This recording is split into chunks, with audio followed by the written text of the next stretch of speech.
तो आज हम पढ़ने वाले हैं हाइड्रोकार्बन चैप्टर के अंदर जो मेथड ऑफ प्रिपरेशंस है हमारे हाइड्रोकार्बन के। तो शुरू करते हैं। सबसे पहले हम पढ़ेंगे कि हाइड्रोकार्बन्स को कैसे प्रिपेयर किया जाता है अनसैचुरेटेड कंपाउंड से।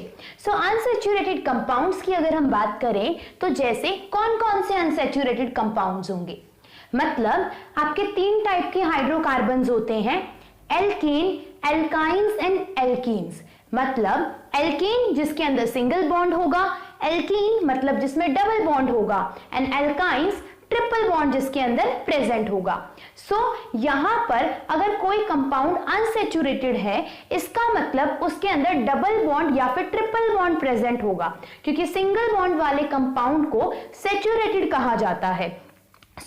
यहां पर हम सबसे पहले पढ़ेंगे फ्रॉम अनसैचुरेटेड कंपाउंड से कैसे हाइड्रोकार्बन्स को प्रिपेयर किया जाता है, और साथ में ही ये एक नेम रिएक्शन भी है, और रिएक्शन का नाम है सेबेटियर-सेंडर्स reaction.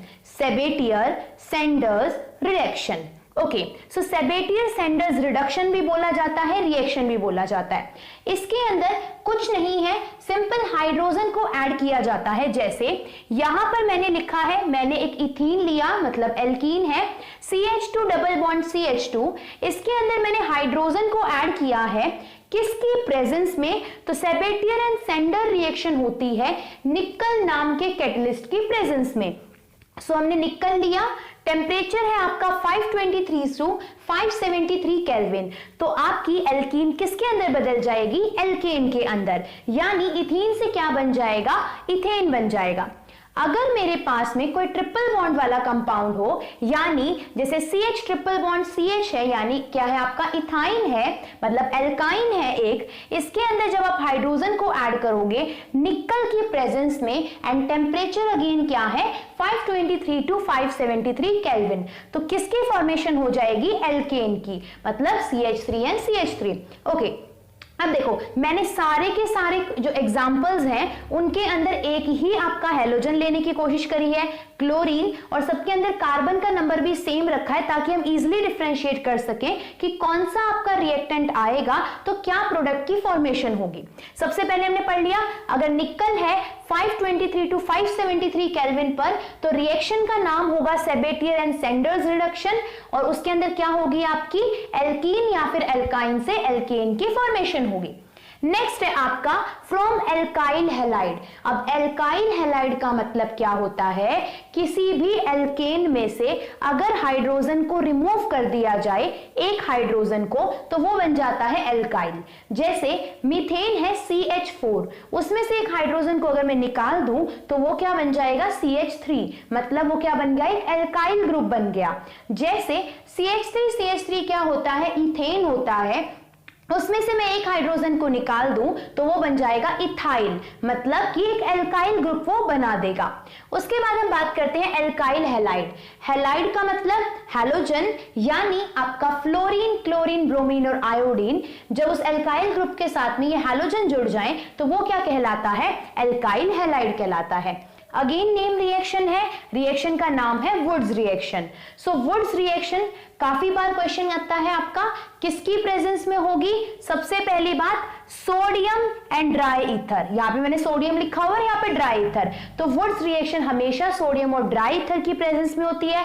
First point, Wurtz reaction के अंदर कार्बन का नंबर क्या हो जाता है, डबल हो जाता है, यानी रिएक्टेंट के अंदर अगर आपके पास में सिंगल कंपाउंड के अंदर, जैसे मैंने CH3Cl लिया और एक और उसके जैसा ही लिया जाएगा, मतलब CH3Cl ही लिया जाएगा, मतलब कि आपके पास में एक हेलो एल्केन होगा और वो क्या करेंगे, दोनों के दोनों जुड़ जाएंगे, मतलब इस वाले CH3 के साथ में ये वाले CH3 क्या कर जाएगा, आपका जुड़ जाएगा, और 2NaCl यहां से बाहर निकल जाएगा, मतलब कि आपका उस कार्बन का नंबर क्या हो जाएगा, एक तरीके से डबल।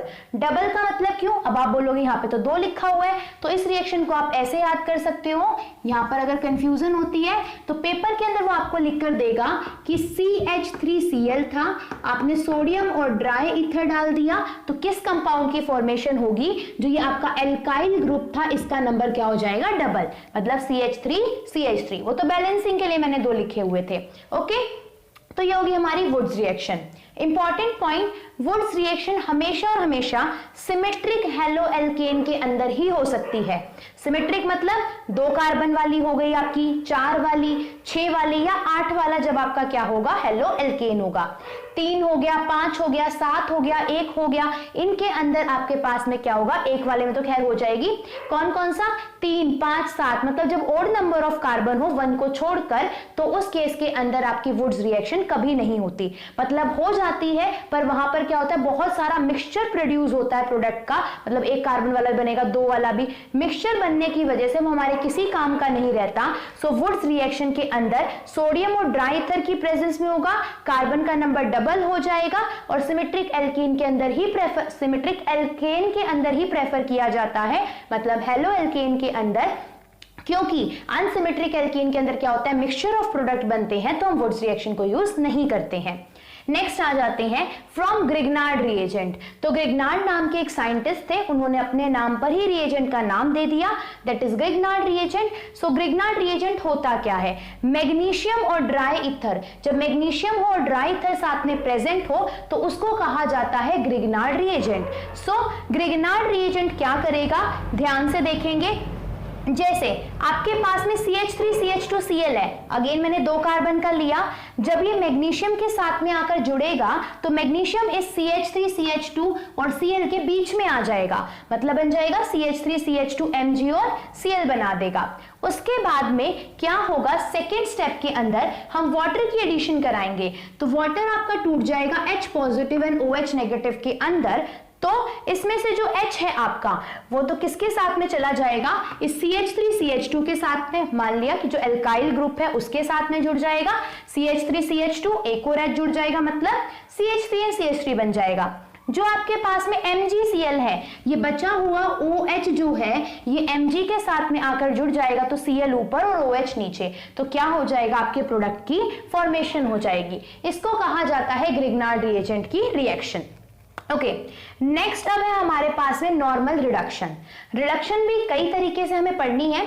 सबसे पहली है सिंपल वाली, अब थोड़ा ध्यान से देखना। देखो, अगर मैंने कोई हेलो एल्केन ले लिया जैसे CH3 CH2 और Cl, अब इसके अंदर मैंने 2 हाइड्रोजन ऐड करे, तो 2 हाइड्रोजन 2 के अंदर टूट गए, मतलब 2 हाइड्रोजन, तो इसमें से 1 हाइड्रोजन तो आपका किसके साथ में आके जुड़ जाएगा, इस Cl के साथ में, तो देखो HCl की फॉर्मेशन हो गई। दूसरे वाला हाइड्रोजन इस CH3 और CH2, जो यहाँ पे CH2 था, इसके साथ में आकर जुड़ जाएगा और क्या बना देगा, CH3 है CH3, तो इसको बोला जाता है रिडक्शन। रिडक्शन का मतलब ही क्या होता है, एडिशन ऑफ हाइड्रोजन। अच्छा, अब देखो ये रिएक्शन किस किस की प्रेजेंस में हो सकती है, या तो जिंक और HCl दे रखा हो या फिर टिन और HCl दे रखा हो, दोनों ही रिएक्टेंट्स, मतलब क्या है, एक तरीके से इन रिएक्टेंट्स की प्रेजेंट में होगी क्या, ये वाली रिएक्शन, चाहे आपको जिंक और HCl दे रखा हो या फिर क्या दिया हो, टिन और HCl दे रखा हो। आगे चलती है, नेक्स्ट है हमारा कैटालिटिक रिडक्शन, यानी किसी कैटलिस्ट की प्रेजेंस में हो। अब कैटलिस्ट होते हैं हमारे डी ब्लॉक के एलिमेंट, यानी जैसे निकल हो गया, प्लेटिनियम हो गया और पैलेडियम हो गया। सो जब ये हेलो एल्केन के साथ में हम हाइड्रोजन को ऐड करेंगे, रिडक्शन है मतलब हाइड्रोजन ऐड होगा, तो निकम, प्लेटिनियम और पैलेडियम को जब हम हीट करेंगे तो ये क्या बना देगा, CH3 and CH3, मतलब कि एक एल्केन बना देगा और HCl यहां से अलग हो जाएगा। तो क्या हुई, रिडक्शन ही तो हुई, एक हाइड्रोजन इसके साथ में चला गया और एक इस क्लोरीन के साथ में चला गया। ओके, नेक्स्ट आ जाते हैं, फिर है आपका रिडक्शन विद केमिकल रिएजेंट। कुछ केमिकल रिएजेंट लिए जाएंगे और उनसे रिडक्शन कराएंगे। कौन सी केमिकल रिएजेंट, जैसे LiAlH4 होता है, लिथियम एल्यूमिनियम हाइड्राइड, या फिर क्या दिया मिलेगा, NaBH4, यानी सोडियम बोरोन हाइड्राइड बोलते हैं वैसे तो इसको, ठीक है। तो या तो LiAlH4 दे रखा हो या फिर NaBH4 दे रखा हो, दोनों का ही क्या काम होता है, रिडक्शन करवाना। तो ये हाइड्रोजन सप्लाई करेंगे, एक हाइड्रोजन इस CH2 के साथ में जाके जुड़ जाएगा और एक इस Cl के साथ में, तो क्या बन जाएगा, CH3 CH3 and HCl बन जाएगा। नेक्स्ट है हमारा reduction with hydrogen iodide. Hydrogen iodide और रेड फॉस्फोरस एक बहुत ज्यादा स्ट्रॉन्ग रिड्यूसिंग एजेंट है, अगेन रिड्यूसिंग एजेंट है, तो क्या करेगा, इस आयोडाइन आयोडीन को यहां से निकलवा देगा और क्या बना देगा, एल्केन की फॉर्मेशन करा देगा, यानी CH3NCH3, और I2 आपका यहां से बाहर निकल जाएगा।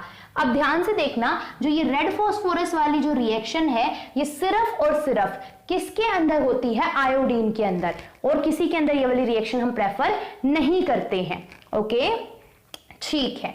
Last two reactions from carboxylic acid. तो कार्बोक्सिलिक एसिड के अंदर दो रिएक्शन होंगी, पहली है आपकी डीकार्बोक्सिलेशन और दूसरी है कॉल्ब्स इलेक्ट्रोलाइसिस।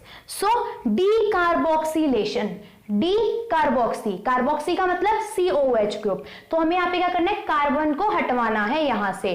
डी कार्बोक्सिलेशन मतलब कार्बन को हटवाना है। तो देखो जैसे इन्होंने क्या ले रखा था, CH3COONA ले रखा था, सोडियम हाइड्रोक्साइड के साथ में रिएक्ट कराया कैल्शियम ऑक्साइड की प्रेजेंस में, तो क्या होगा, यहां से एक कार्बन कम करवाना है, डीकार्बोक्सिलेशन में एक कार्बन कम होता है, वुड्स में डबल हुए थे, तो यहां से ये CO2 निकल जाएगा, मतलब COO था ना, तो मैंने CO2 बोल दिया। तो बेसिकली यहाँ पे क्या बनता है, सोडियम कार्बोनेट बनता है, और जो ये एक कार्बन आपका बच गया ये किस में कन्वर्ट हो जाएगा, मीथेन के अंदर कन्वर्ट हो जाएगा। Okay, next Kolbe's electrolysis. तो कॉल्ब्स, अब देखो डीकार्बोक्सिलेशन के अंदर मैंने इसके आगे कोई 2 नहीं लगाया था, मतलब एक ही मैंने मॉलिक्यूल ले रखा था, पर यहां पर इलेक्ट्रोलाइसिस के अंदर हमें 2 मॉलिक्यूल लेने पड़ते हैं, क्योंकि यहां पर क्या होगा, 2 जुड़ने वाले हैं। मतलब जैसे CH3COONA है, तो इसमें से क्या होगा, जो ये COONA है ना, ये तो हमें यूज करना नहीं है, क्योंकि वहां पर उसने सोडियम कार्बोनेट बनाया था, यहां पर ये क्या बनाएगा, NaOH, CO2 and hydrogen gas.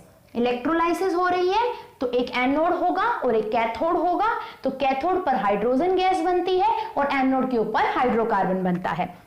Okay, बचा क्या, ये CH3। अब CH3 तो मैंने 2 लिए थे, तो क्या हो जाएगा, CH3 के साथ में जुड़ जाएगा। ठीक है, ये चीज याद रहेंगे। कॉल्ब्स इलेक्ट्रोलाइसिस के अंदर ये जुड़ता है, इस पूरे को निकाल देंगे, ऐसे ऐसे 2 होंगे तो एक दूसरे के साथ में जुड़ जाएंगे, जबकि यहां पर क्या होता है, एक कार्बन का नंबर घट जाता है, किसके अंदर, डीकार्बोक्सिलेशन के अंदर। ठीक है, आई होप आपको ये रिएक्शन समझ में आ गई होंगी। ठीक है बच्चों।